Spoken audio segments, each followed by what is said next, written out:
공부를 시작하겠습니다. 지난번 말씀드린 것처럼 오늘부터는 이제 9장, 출애굽기서 9장에 있는 말씀을 나누겠습니다. 그리고 지금까지는 이제 보통 한 2, 3주간 숙보기 훈련을 했었고, 그 다음에 이제 각 절에 대한 나무보기 훈련을 했었는데, 이 9장부터는 뭐 그렇게까지는 할 필요는 없을 것 같아요. 그래서 숲과 나무를 같이 보는 훈련을 좀 하도록 하겠습니다. 우리가 지금까지 한 네 번째 재앙에 대해서 이제 계속 공부를 해왔습니다. 뭐 특히 나일강의 피로 바뀌어지는 재앙, 개구리 재앙, 그 다음에 이 재앙, 그 다음에 그 이제 파리 재앙까지 이루어졌죠. 이 네 가지 재앙이 중요한 이유는 이것은 이제 애굽의 어떤 신의 형상을 갖고 있는 동물들이기 때문에 자연이죠. 이제 그런 것 때문에 이제 좀 더 비중을 두고 좀 해왔다고 제가 말씀을 좀 드리고 싶고요. 오늘부터는 좀 이렇게 좀 10가지 재앙 속에 담겨지는 어떤 교훈에 대한 부분을 우리가 이제 공부해 왔다면, 이런 것들을 통해서 하나님께서 무엇을 원하셨던 것인가, 그것에 대한 부분을 우리가 같이 계속 공부해 왔는데, 한 두 가지, 세 가지 정도로 생각할 수 있어요. 첫 번째가 뭐냐면 애굽 사람들이 하나님이 아닌 거짓된 신을 섬기고 있음을 지적하는 거였고요. 그 다음에 이제 애굽 사람들이 이제 숭배하고 있는 우상들을 이제 심판하시는 과정이었고요. 그다음에 세 번째는 이제 강물의 신, 뭐 우리가 나일강의 신이죠. 그다음에 땅의 신, 티끌이 이제 되겠고, 동물과 곤충의 신, 뭐 또 파리의 재앙이 되겠고, 또 개구리 이제 재앙이 되겠죠. 이런 것들이 전부 다 거짓된 신의 모습이라고 제가 말씀을 드렸습니다. 특히 그 개구리 신에 대한 형상이라든지 이제 파리 신에 대한 형상, 이런 것들은 이제 제가 그림까지 보여드리면서 여러분에게 말씀을 좀 드렸죠.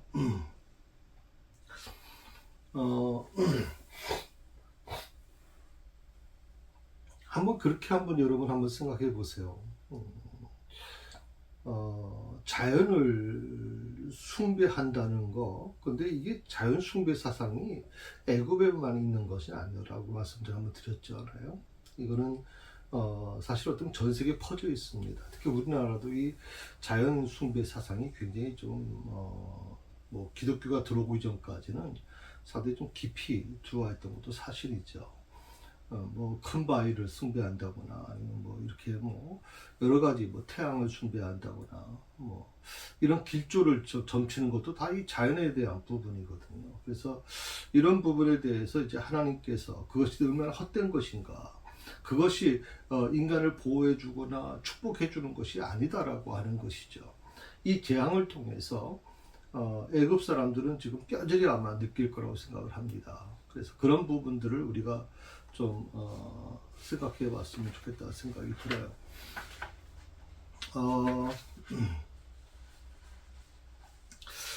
원래 그 9장은 총 3개의 단락으로 구성되어 있습니다.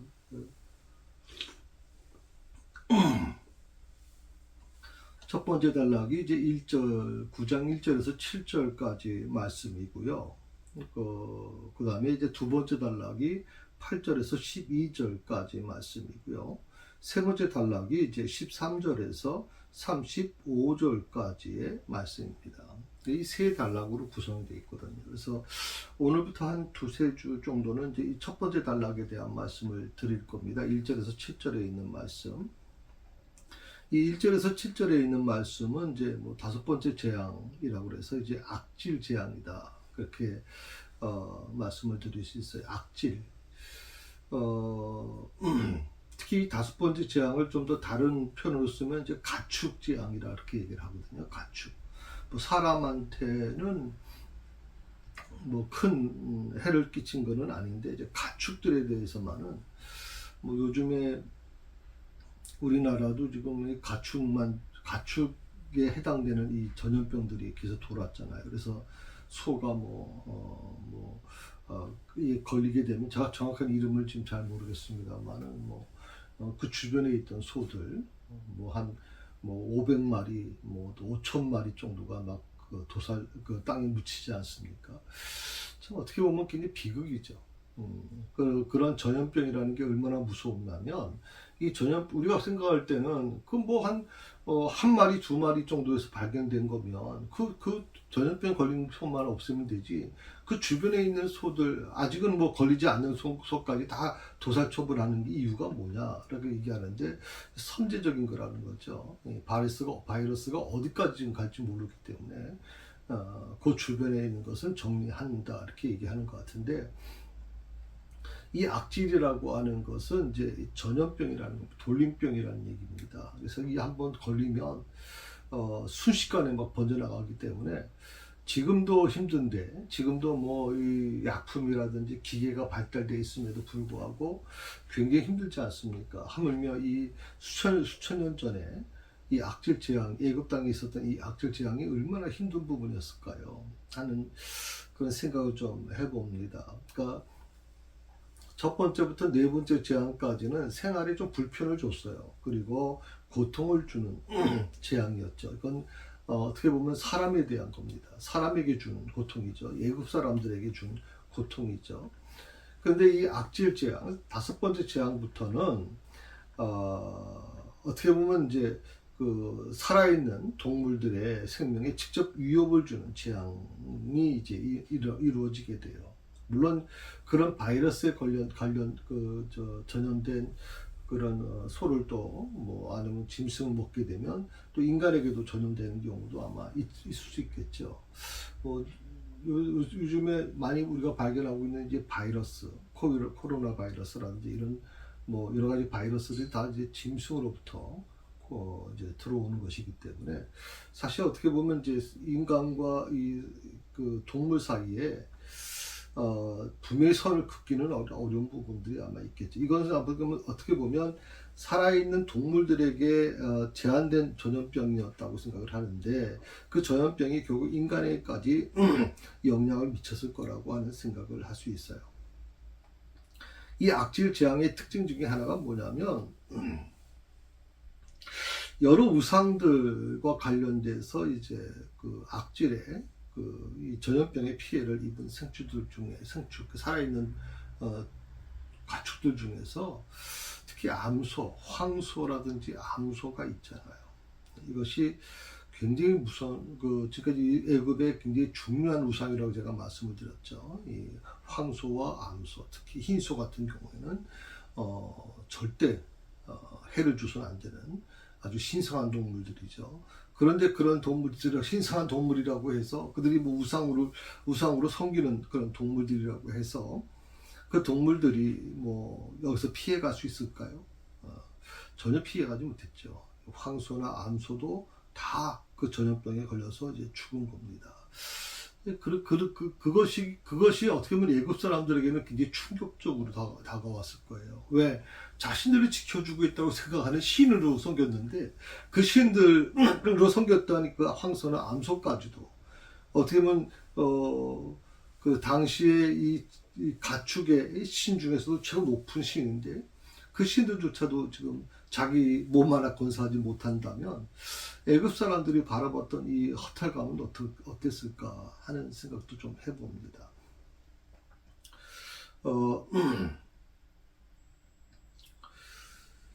그 두 번째 이제 재앙이 이제 8절에서 12절까지 두 번째 단락이죠. 이게 여섯 번째 재앙인데, 이 독종 재앙이라고 이렇게 얘기를 해서 악성 종기를 얘기합니다. 우리 인간의 몸에도 이제 종기가 나지 않습니까? 그 종기가 고름을 나게 만들어서 그건 죽음까지 이르게 할 수도 있는데, 이 독종 재앙이기 때문에 이것이 굉장히 사람에게는 굉장히 위험한 질병이다 이렇게 얘기를 할 수 있어요. 이거는 다섯 번째 재앙이 특히 짐승에 대한 재앙이었다면, 이 여섯 번째 재앙, 독종 재앙은 사람에게도 굉장히 아주 위험한 질병입니다. 특히 풀무의 죄가 이제 사용되었다 이렇게 얘기를 하고 있거든요. 풀무의 죄. 그러니까 뭐 여기에 대한 뭐 이런 뭐 찬반 논란이 일어나고 있어요. 이제 그거는 뭐 제가 다음에 구체적으로 이 두 번째 단락을 전문으로 공부할 때 말씀을 제가 드리겠고요.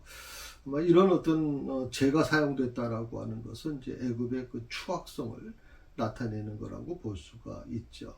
그래서 이 여섯 번째 재앙은 하나님의 백성에게 흉악한 짓을 서슴지 않았던 이 애굽 사람들을 향해서 하나님이 주신 징계로, 보복성 징계로 보는 것이 합당하다 이렇게 생각을 합니다. 그 다음에 세 번째 단락이 있습니다. 13절부터 35절까지인데 일곱 번째 재앙이죠. 우박 재앙이라는 겁니다. 이 우박 재앙은 뭐 다른 재앙은 뭐 우리가 지금도 뭐 우리 같이 있지만 좀 이렇게 우리가 구체적으로 이제 느끼진 못하지만 이 우박 재앙은 지금도 사실 이 기후 변화로 인해서 지금 일어나고 있죠. 그 야구공만한 우박이 막 떨어져가지고 뭐 차들이 다 뭐 엉망이 되는 모습들, 뭐 집이 막 뚫리는 모습들, 지붕이 이런 모습들을 보면 정말 이 재앙이라는 게 얼마나 무섭다는 걸 느끼거든요. 특히 우박 재앙이 주는 아주 가장 큰 어려움은 아주 극심한 피해가 일어난다는 겁니다. 이게 우리 요즘 같은 경우에도 비닐하우스가 막 뚫리고 그 다음에 이제 그 밭에다가 심어놓은 노상 밭에다 심어놓은 채소들이 전부 다 이제 뭐 구멍이 뚫리고 다 죽지 않습니까? 우박이 맞아가지고 다 죽기도 하고. 참 이런 어떤 위기 상황에 대해서 참 애굽이 겪었던 고통을 아마 이루 말할 수 없었을 거라고 생각을 해요. 그래서 이런 과정에서 이제 바로는 어떻게 이걸 대처해 나갔는지 그런 부분에서 이제 리더자의 그런 모습이 어떤 건지를 제가 말씀을 좀 드리려고 합니다. 자, 이 다섯 번째 재앙에 대한 부분을 조금 이제 말씀을 좀 드리고 싶습니다. 한번 1절, 2절, 3절을 한번 같이 여러분 성경 한번 읽어보시겠습니까? 예. 여호와께서 모세에게 이르시되 바로에게 들어가서 그에게 이르라. 히브리 사람이 하나님 여호와께서 말씀하시기를 내 백성을 보내라. 그들이 나를 섬길 것이니라. 내가 만일 보내기를 거절하고 억지로 잡아주면 여호와의 손이 들에 있는 내 가축 곧 말과 나귀와 낙타와 소와 양에게 더하리니 심한 돌림병이 있을 것이며. 심한 돌림병.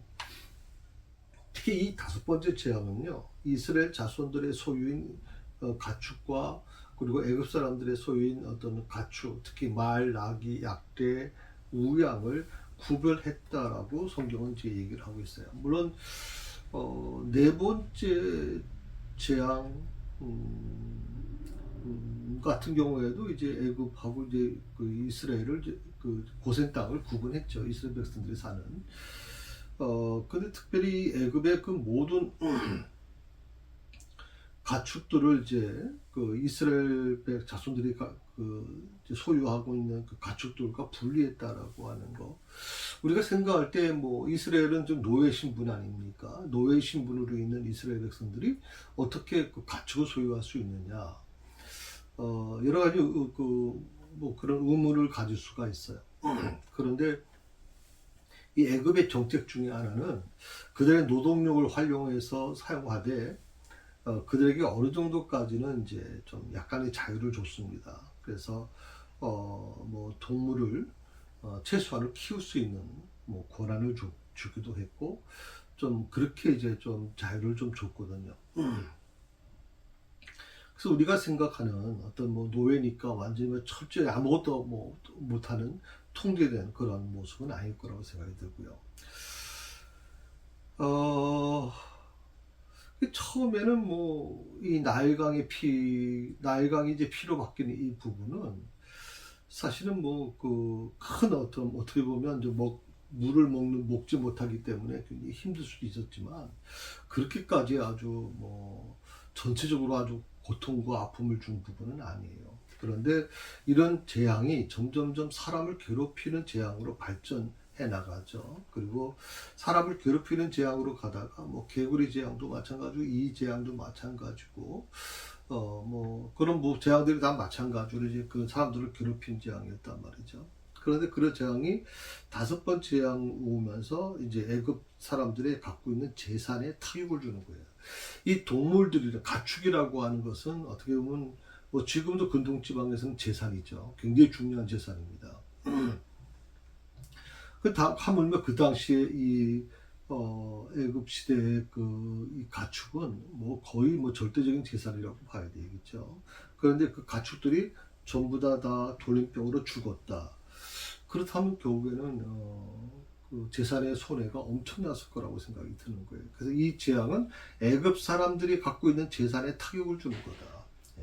뭐 어떤 육체적인 고통, 여러 가지 뭐 좀 힘든 어떤 부분들, 그런 거 그럼에도 불구하고 그들이 거기서 회개하지 못하고 돌아서지 않으니까 하나님께서는 그들의 재산을 아주 뭐 송두리째 뺏어갑니다. 아주 하루아침에 많이 돌림병으로 인해서 애굽에 있는 가축들이 거의 다 전멸되는 일이 일어나게 됐죠.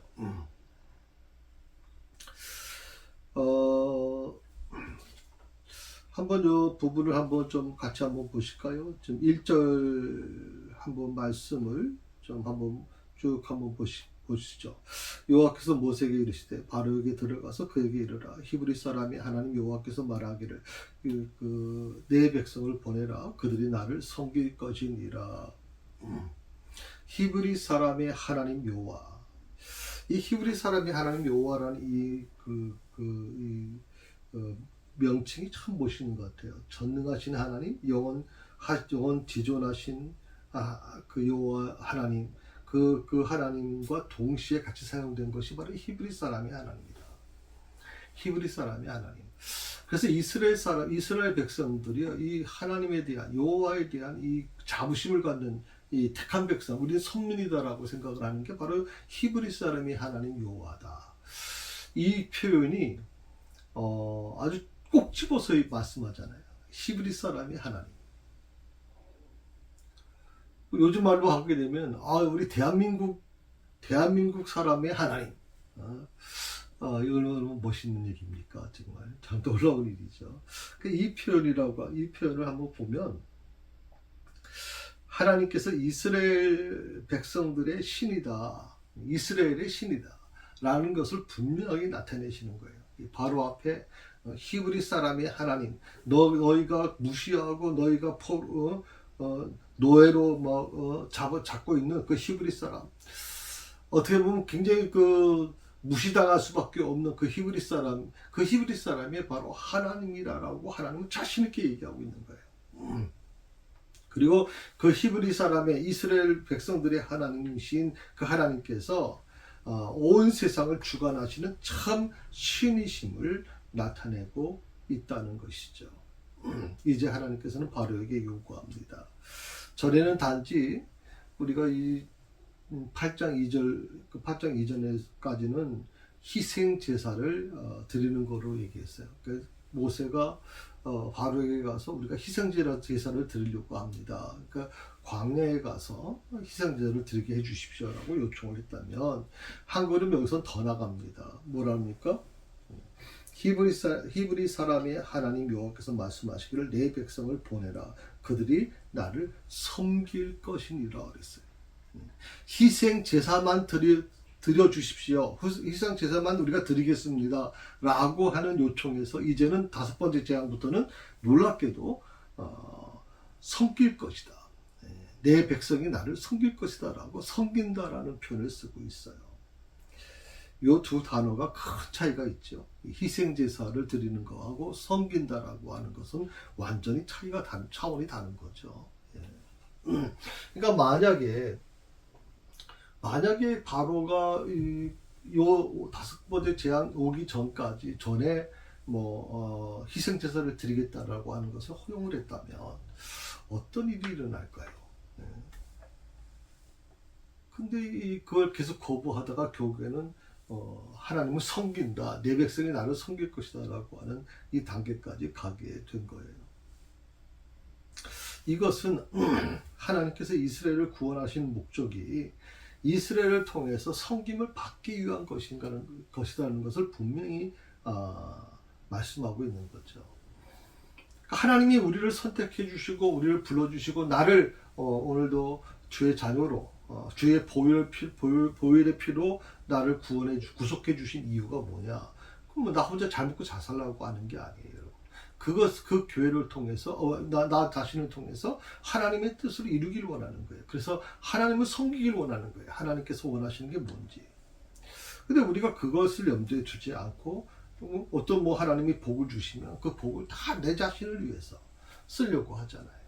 내 만족, 내 어떤 그 명예를 드러내고 내 욕망 드러내는 곳에 그걸 쓰려고 하잖아요. 그것이 굉장히 심각한 문제라는 거죠. 하나님이 이스라엘 백성들을 구원하신 목적은 바로 이스라엘 백성들을 통해서 섬김을 받기 위한 것이다 하는 것을 분명하게 지금 말씀하고 있습니다. 예.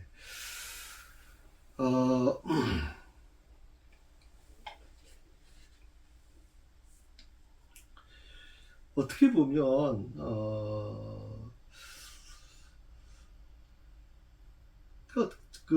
단순히 어떤 괴로움을 주는 이 다섯 번째 재앙은 바로 그런 거라 말씀드렸잖아요. 그러니까 단순히 어떤 인체에 어떤 괴로움을 주는 것에서 멈추지 않고 그럼에도 불구하고 인체에 어떤 괴로움을 줬음에도 불구하고 돌아서지 않으니까 하나님께서 다섯 번째 재앙을 통해서 가축을 죽게 만드는, 그래서 애굽인의 재산에 아주 손실을 주는 아주 구체적인 이 재앙이 이제 구체적으로 이루어지는 거예요.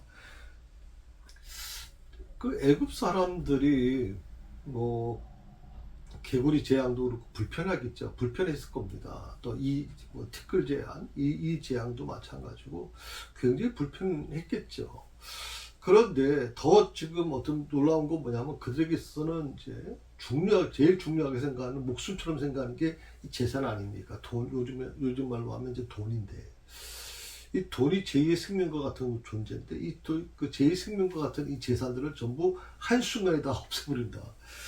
이 애굽 사람들이 받아들이는 마음이 어땠을까? 그 손실을 어떻게 그들이 감당했을까 하는 생각을 좀 해보죠. 그래서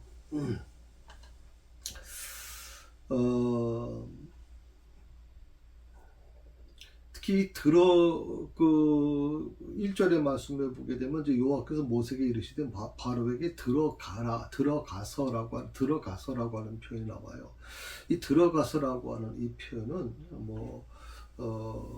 명령형으로 쓰여졌어요. 히브리어에서 보면 명령형이에요. 가다, 오다라고 하는 어떤 의미가 있는데, 들어가서. 그러니까 하나님께서 모세로 하여금 바로에게 즉시 갈 것을 재촉하고 있는 거예요. 이 부분을 보면 조금 어떻게 보면 좀 우리가 이해가 잘 안 되는 부분이 있죠. 하나님은 시간이 얼마든지 계시는 분이 아니에요. 그러니까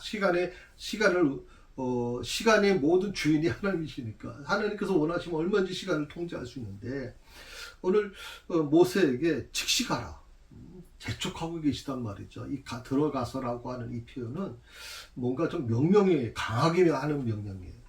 그러니까 네 번째 재앙까지 겪으면서 모세가 좀 많이 흔들렸는지 아니면 모르겠어요. 어떤지 모르지만 하나님께서 모세에게 즉시 갈 것을 재촉하고 계신다 하는 거예요.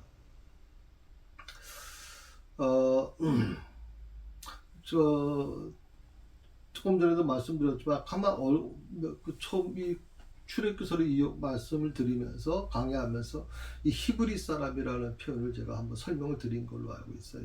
히브리 사람이라는 표현이 아바르라고 하는 표현인데 이제 건넌다는 뜻이거든요. 건넌다. 그러니까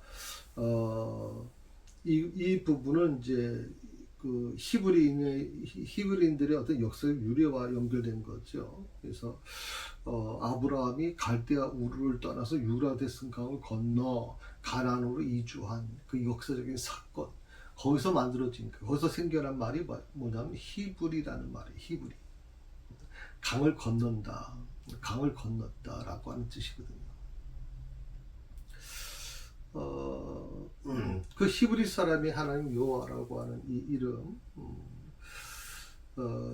그런 이름이 사실은 성경에 그 한 5개 정도 구절이 나와요. 오늘 본문의 말씀에 나오는 1절, 9장 1절에 나오고, 그 다음에 이제 3장 18절, 7장 16절, 9장 13절, 10장 3절까지 해서 총 5개의 구절이 나옵니다.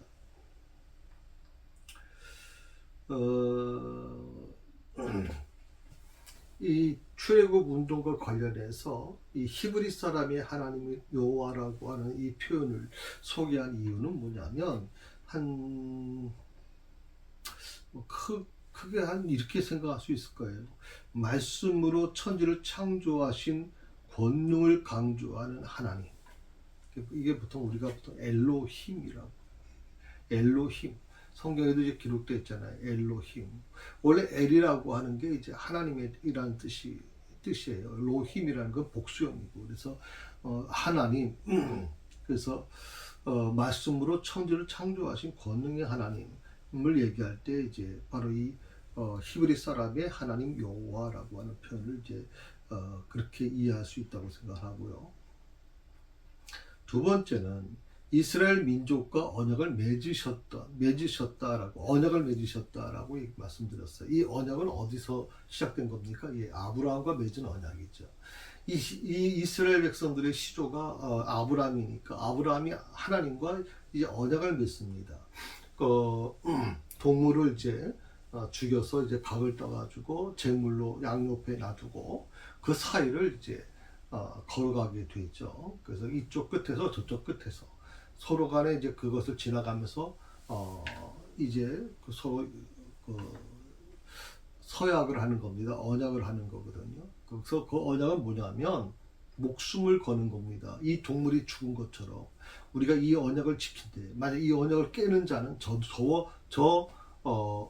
재물과 같이 될 것이다라고 하는 죽음을 걸고 언약을 세우는 거예요. 그래서 우리는 요즘에 웬만하면 종이로 이제 사인을 하고 여러 가지 이제 그런 제도가 있습니다만, 그럼에도 불구하고 잘 믿지 못하는 경우도 많잖아요. 근데 근동지방은 이제 종이라는 게 없잖아요. 구두 언어인데, 구두 약속인데, 그런데도 불구하고 그들이 구두 약속을 아주 철떡같이 지키는 이유가 뭐냐? 바로 이 언약입니다. 피로 맺은 언약이에요. 그러니까 동물을 죽여서 그 재물을 앞에 두고 이제 언약을 맺는 거예요. 그래서 그 언약을 하면서 서로 간에 이렇게 분명하게 선언하는 겁니다. 내가 약속을 먼저 어기면 내가 저 동물도 죽은 가축처럼, 동물처럼, 재물처럼 내가 그렇게 되겠다. 그렇게 지금 하기 때문에 목숨을 걸고 약속을 지키는 것보다 더 무서운 게 어디 있겠어요.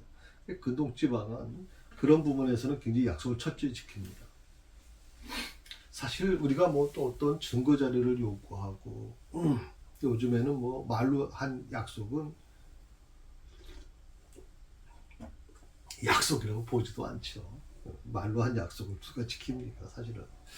근데 사실 말로 한 약속이 상당히 중요한 거죠. 왜냐면 내가 내 입으로 내 이름의 명예를 걸고 한 약속인데도 불구하고 그런 약속을 잘 안 지키는, 별 의미를 두지 않는 것을 보면 참 굉장히 좀 우리 사회가 좀 안타깝다고 생각을 해요.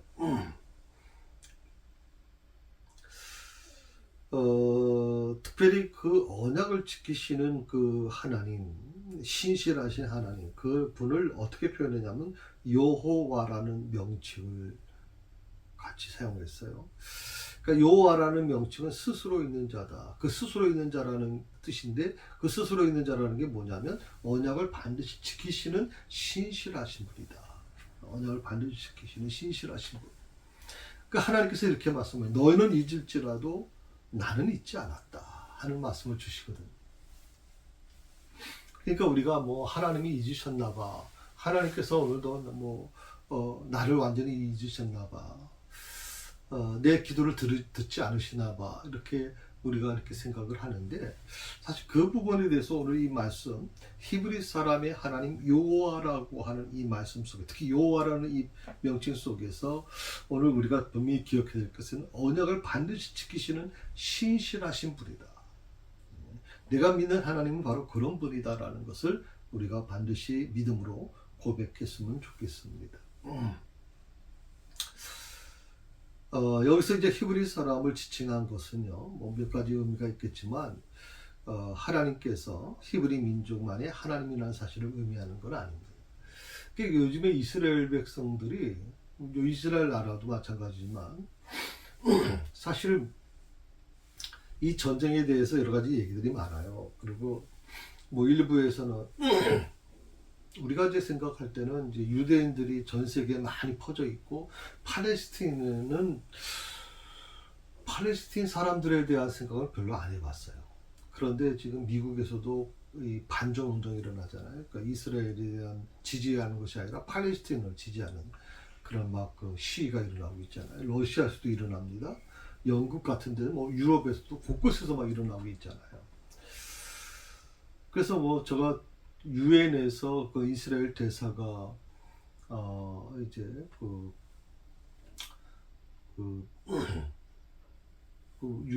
다 유엔 그 사람들이 보는 앞에서 이제 발표를 하는데 그래서 아주 굉장히 심각한 얘기를 합니다. 그러니까 이스라엘이 겪었던 그 고통, 1000명 이상이 죽음으로 내몰리고, 그리고 그분이 이제 사진을 보여주세요. 사진을 보여주는데 그게 이제 그 사진에는 화면에는 이제 가렸더라고요. 너무 참혹해서 보여줄 수가 없으니까 그 유엔에는 보여줬는데 그거는 이제 방송에는 보여줄 수가 없으니까 그걸 가렸거든요. 그러면서 이분이 그런 얘기를 하는 거예요. 여러분이 그 자리에 한번 있었다 한번 생각해 주십시오. 여러분의 형제, 여러분의 부모님이 그 처참한 모습으로 누워 있다고 생각해 보십시오. 지금 여러분이 그러고도 평안하게 대범하게 이렇게 얘기할 수 있습니까? 이스라엘은 지금 상상을 초월하는 고통을 받았다. 내 이웃, 내 가족, 같은 민족이 정말 상상할 수 없는 처참한 고통이다. 단순히 총으로 죽은 것도 아니고 정말 인간이 해서는 안 되는 짓을 동물에게 죽은 것처럼 처참한 모습으로 막 시신을 해소한 모습을 보면서 이건 아니다라고 생각을 한다는 거죠. 그래서 우리의 싸움은 좀 정상적인 인간과의 싸움이 아니다.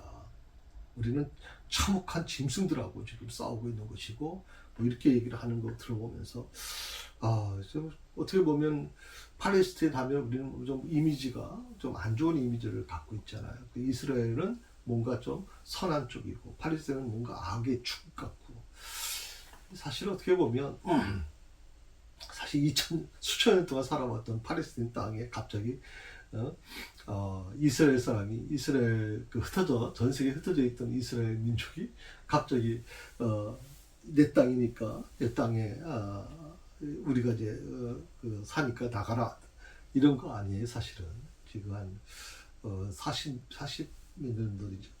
48년도에 이제 개국을 했으니까. 그럼 거기 살던 이제 팔레스타인 사람들은 기가 막힌 거지 사실은.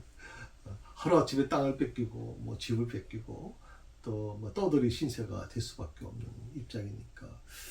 사실 그래서 이제 그런 그 부분에는 이런 부분이 많이 작용되어 있어요.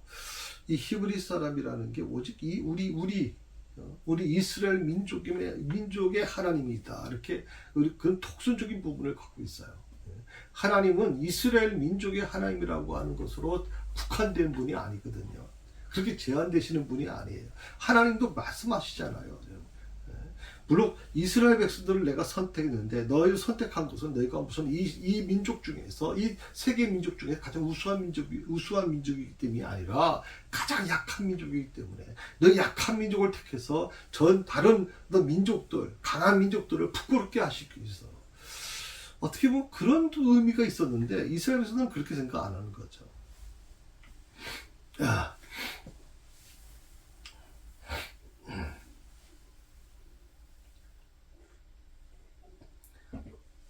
그러다 보니까 팔레스타인을 인정을 안 해요.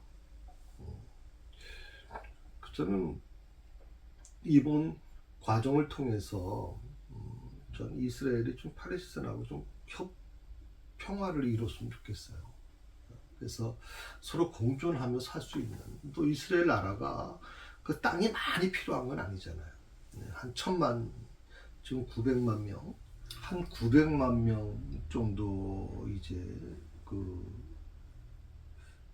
인구수예요. 그래서 한 1000만까지 아마 될 텐데, 그 1000만이 지금 이스라엘 땅 뭐 넓지는 않습니다. 사실은 이스라엘 땅이 넓지는 않죠. 근데 그럼에도 불구하고 우리 서울이라고 하는 이 좁은 땅에서도 1000만 넘게 살고 있는데, 그래서 이스라엘이 좀 팔레스타인하고 공존했으면 좋겠다 생각을 해요.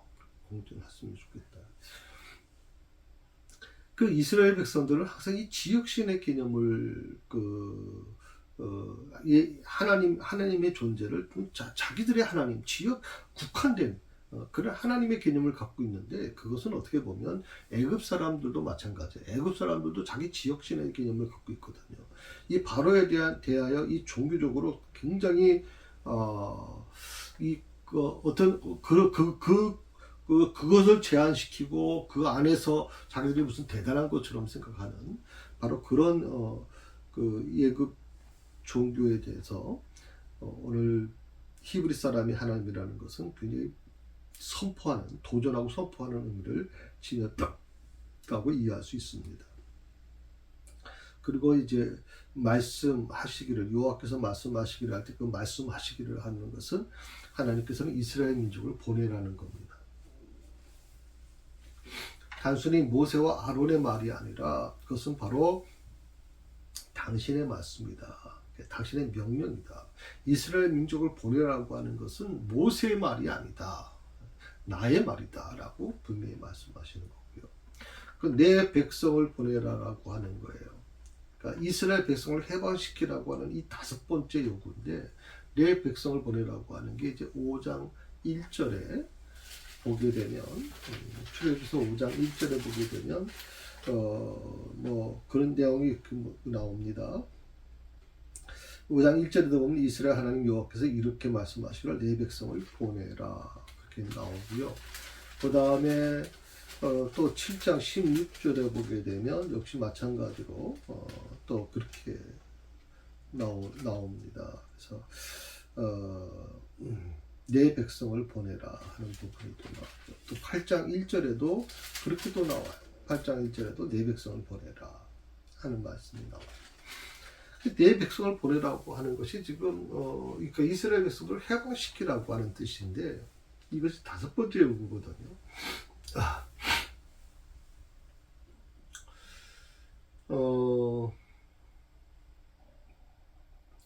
여기서 특별히 그 노예 민족 이스라엘을 내 백성이라고 지칭한 이유가 뭐냐? 그것은 하나님의 크신 사랑의 반응이라고 볼 수가 있어요.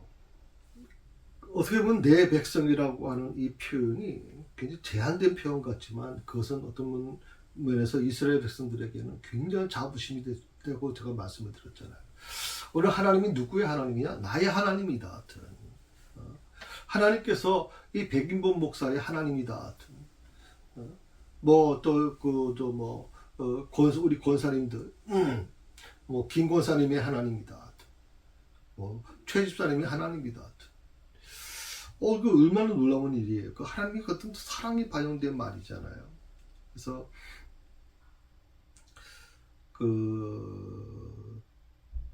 이것은 어떻게 보면 하나님의 어떤 주권적인 언약이 그 안에 포함되어 있다고 볼 수가 있는 거죠.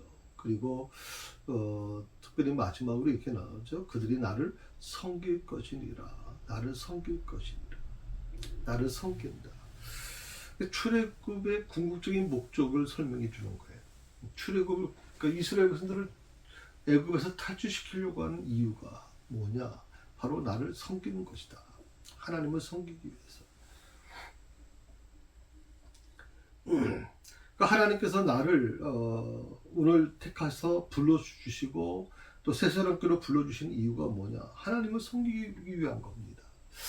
우리가 하나님께서 나로 하여금 이 새사랑교로 부르셨다. 새사랑교를 섬기라고 하는 것이죠. 근데 새사랑교로 불러주셨음에도 불구하고 새사랑교 섬길 생각을 안 한다. 그건 하나님께서 이 교회를 보내신 이유가 없는 거죠. 목적은 바로 그 부분이에요. 목사가 새사랑교회 하나님이 이곳에 부르셔서 위임을 통해서 제가 이 교회 위임 목사가 됐을 때 하나님께서 이 새사랑교회를 섬기라고 하는 거예요. 이 새사랑교회가 뭐 비록 크지 않지만 이 교회 여러 가지 뭐 재정적으로도 약하지만 그럼에도 불구하고 이 교회 섬기라. 그 부분이 제 사명이고 그 사명을 제가 감당하고 있다고 생각하거든요. 많은 사람들이요, 많은 목회자들이 신학교에 가는 이유가 뭐냐, 신학생들에게 물어보면 다들 그들의 마음속에는 그렇게 얘기를 안 해요. 하나님이 부르시는 곳이라면 그것이 어디든 가겠습니다. 하나님이 부르시는 곳이라면 그 말 함부로 하면 안 되거든요. 그 말 함부로 하게 되면요, 정말 하나님이 부르시는 곳이 저 낙도에 그 할머니 할아버지들 한 두세 분 서너 분 있는 교회 가서 목회하라 그러면 전 새파랗게 20대 후반 30대 초반에 있는 그런 분들이 목회 제대로 할 수 있겠어요, 여러분? 또 가족까지 있다면 어떡하겠어요? 교육도 제대로 안 되는데. 이 말은 굉장히 신중한 말이에요. 신중할 수밖에 없는 말이죠. 하나님만을 섬긴다. 제가 이제 한 9년 정도 이제 은퇴가 남았는데, 제가 은퇴하고 나서 이 새사랑교회 후임 목사가 이제 오게 되지 않겠습니까? 그럴 때 뭐 새사랑교회가 뭐 교회가 작아서 뭐 이렇게 좀 그런 마음을 갖고 있는 분들이 있으면 참 제가 이 교회 은퇴하면서도 좀 마음이 좀 씁쓸할 것 같아요, 사실은. 그럼에도 불구하고 제가 하겠습니다. 제가 이 교회 맡아서 정말 영혼 한 명이라도 구원해내겠습니다. 그런 마음을 가지고 있다면 얼마나 사실 귀한 사명이겠습니까? 우리가 교회를 크게 키우는 게 중요하냐? 이 부분에 대해서 굉장히 어려움이 많습니다. 그건 뭐냐면 이제 하나님이 사명을 받은 선지자 중에서도 에레미야 선지자가 있고, 그다음에 이사야 선지자가 있습니다. 이사야는 대선지자라고 보통 얘기합니다. 대선지자. 그러니까 에레미야, 이사야 선지자는 아주 크게 쓰임 받은 사람입니다. 처음부터 왕족에서 태어났던 사람이고, 아주 뭐 이사야가 말을 하면 왕도 막 법을 떨 정도고 대단한 분이죠. 한편을 보면 에레미야 같은 경우는 정말 힘들게 한 겁니다. 하나님께서 갑자기 너가 태어난 나라가 망한다고 한창 막 지금 나라 부흥을 위해서 막 왕이 막 주장하고 백성들이 온몸이 하나가 돼가지고 나라를 부흥시킨다. 우리는 이길 수 있다. 이렇게 했는데 아니다. 이 전쟁에서 우리는 진다. 그리고 이 지게 되면 왕이 쭉 다 끌려갈 것이고 우리 백성 다 끌려간다. 그러니까 전쟁하지 마라. 그냥 뭐라 그랬어요? 그냥 나라 바치라. 그래가지고 매국노가 됐잖아요. 에레미야가 매국노가 돼가지고 저런 매국노를 막 그래서 뭐 완전히 이 고문도 이만저만 고문당한 것도 아니에요. 지금 에레미야가 정말 에레미야가 너무 슬퍼서 그래서 에레미야서는요 눈물의 그 책이라고 이렇게 얘기를 해요. 하나님께 그렇게 기도했거든요. 왜 내가 맡은 사명이 내 나라를 배신하는 거고, 왜 내가 맡은 사명이 왜 사람들에게 정상적인 사람들에게 이해할 수 없는 말을 내가 외치라고 하시는 겁니까? 나 다시는 안 하겠습니다. 나 다시는 하나님의 말씀을 듣지 않겠습니다. 전하지 않겠습니다. 그랬더니 어떻게 돼요? 가슴에 막 불이 막 일어나가지고 어쩔 수 없이 또 말씀을 전할 수밖에 없다. 그런 고민이 있는 거예요, 여러분. 호세아는 어떻습니까? 호세아는 다 기가 막히게 자기 부인을 대체 정상적인 여인이 아니고 몸을 파는 여인을 데려오라 그러니 또 그 여인을 또 데려와서 또 어떻게 살다 보니까 또 여인이 또 도망쳐가지고 또 그걸 돈 주고 사가 또 다시 데려오는 이런 과정을 통해서 하나님은 내가 이스라엘 백성들을 어떻게 사랑했는지를 보라는 거 아니에요. 에레미야 선지자를 통해서 정말 너가 처절하게 내가 이 백성들을 이렇게까지 이 우방신을 섬기고 정말 내가 그렇게 해줬음에도 불구하고 그렇게 하는 것처럼 너가 그 여인을 데려와서 부인으로 삼고 최선을 다했어도 또다시 그렇게 너를 배신하고 도망가는 것처럼 이스라엘 백성들이 그런 거 아니냐. 이 참 여러분 호세아 같은 경우에는 얼마나 기가 막혔을까요? 왜 하필 사명을 줘도 제 이런 사명 주십니까? 좀 이사야 선지자 같이 좀 폼도 나게 그런 좀 사명 좀 주시지. 왜 평생 마지막까지 이런 사명 줘가지고 너무 슬프게 끝나는 뭐 예레미야나 또 호세아 같은 경우에도 굉장히 슬프게 끝나잖아요, 정말. 그런데 하나님께서는 하나님 편에 봐서는 이 예레미야나 호세아 같은 이 선지자는 어떤 모습이었을까? 하나님의 나라에서도 그런 모습이었을까? 저는 그렇게 생각 안 합니다. 이 땅에서는 정말 자기의 어떤 삶은 거의 없었죠. 오직 하나님을 위해서 다 모든 걸 내버린 이 선지자들. 그러니까 하나님께서 이들을 얼마나 사랑했을까? 얼마나 사랑했을까? 그런 생각이 좀 들어요. 그래서 오늘 나를 섬긴다라고 하는 거, 여러분 하나님을 섬기는 과정에는 때로는 굉장히 좀 내 의지하고 상관없는 것도 존재할 수 있어요. 하나님을 섬기기 때문에 초대교회 교인들은 정말 그 고난과 싸워야 되고 너무 힘든 시간을 보냈잖아요. 그래서 오늘 이 섬긴다라고 하는 이 부분을 좀 더 여러분이 좀 깊이 간직했으면 좋겠고요. 이것은 오늘 이 섬긴다라고 하는 표현은 이 오늘 우리 이제 9장에 있는 1절에만 나온 게 아니라 뭐 3장, 5장, 7장, 또 8장까지도 계속 반복해서 강조되고 있어요. 나를 섬긴다. 나를 섬길 것이다. 이스라엘 백성들이 존재하는 이유가 하나님을 섬기는 것이라고 하면 우리가 예수 그리스도를 통해서 구원받은 우리가 해야 될 게 뭡니까? 예수 그리스도를 이용하는 게 아니죠. 이용해서는 안 되는 거죠. 오직 주님을 위해서 내가 어떻게 살 것인가를 돌아봐야 되는 것입니다. 이 교회에서 내가 어떤 역할을 할 수 있을까? 저희 새사랑 교회는 평신도 사역을 추구하는 교회입니다. 그래서 여러분이 하나의 소모품이 아니라 여러분들이 정말 주체가 돼서 교회를 만들어가고 또 그 교회를 이끌어가야 될 또 부분이 존재하고 있는 거거든요. 그래서 그런 부분들에 있어서 오직 하나님만을 섬기는 그런 아름다운 우리 새사랑 교회 성도들이 되기를 바랍니다. 기도하십시다. 하나님 감사합니다. 이제 9장을 시작합니다. 첫 번째 단락 1절에서 10절에 있는 말씀 중에 1절에 있는 말씀을 오늘 강의했습니다. 우리 하나님께서 친히 함께 해주시고 이 말씀을 우리가 나눌 때마다 이 말씀의 깊은 진리를 깨닫게 하시고 우리의 마음속에 더 하나님을 사랑하는 마음이 불같이 일어날 수 있도록 주여 인도하여 주옵소서. 예수님의 이름으로 기도합니다. 아멘.